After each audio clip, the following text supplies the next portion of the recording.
Man had once been the strongest king of the human race. With just a single command, he could wipe out an entire nation. But in his later years, he was betrayed and assassinated, and reincarnated as an infant. Although this left Kevin completely at a loss, he had no choice but to accept reality. In this world, there existed a mysterious power known as magic. For Kevin, who had grown up in a technological world in his past life, this fascinated him deeply. So after learning even the most basic crawling, Kevin sneaked into his father's study. He first looked through books about the world itself. He discovered that although the country followed a monarchy, the throne was inherited by bloodline. Next, Kevin picked up a book about magic and began reading it. He learned that mages were divided into two types: enhanced warriors and sorcerers. Enhanced warriors used magical energy to strengthen their bodies, gaining tremendous attack power, defense, and speed. Sorcerers, on the other hand, were able to release magical energy outside their bodies. The key to using magic was controlling something called a magic core. Most mages awakened their magic cores before the age of 20. Awakening a magic core meant gathering the dormant fragments of magic within the body into a single point. Kevin felt that this was very similar to the concept of chi from his previous life, so he tried applying the knowledge he once had to awaken the power inside his body. But just as he was about to succeed, his mother suddenly picked him up. It turned out Kevin had soiled his diaper. This made Kevin feel extremely frustrated. He realized that this body was far too inconvenient, so he resolved to gain power as quickly as possible.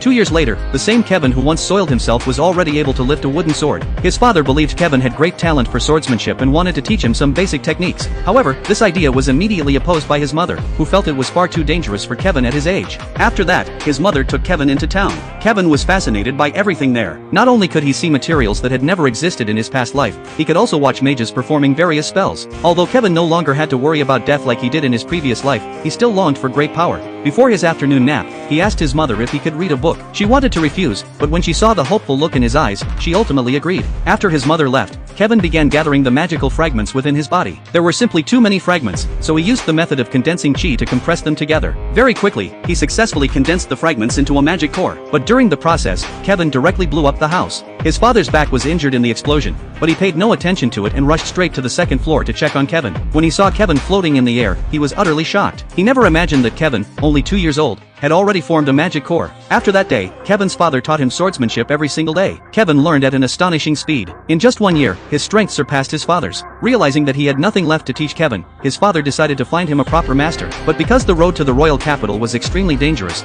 he contacted an old friend to escort them. Along the way, they encountered attacks from monsters, but they were all easily dealt with by Annie. Kevin greatly admired Annie's strength and swore that he would become stronger. That night, Kevin's mother treated his father's wounds. Everyone stayed on high alert, because healing magic was extremely rare, and once discovered, it could bring tremendous trouble. Later, Jack asked to spar with Kevin. Although the others were worried, no one stopped them. They all wanted to see what Kevin was capable of. The duel officially began. Kevin used chi to instantly appear behind Jack, but because he used too much force, he lost his balance and was knocked away by Jack's counterattack. However, no one mocked Kevin for this. They were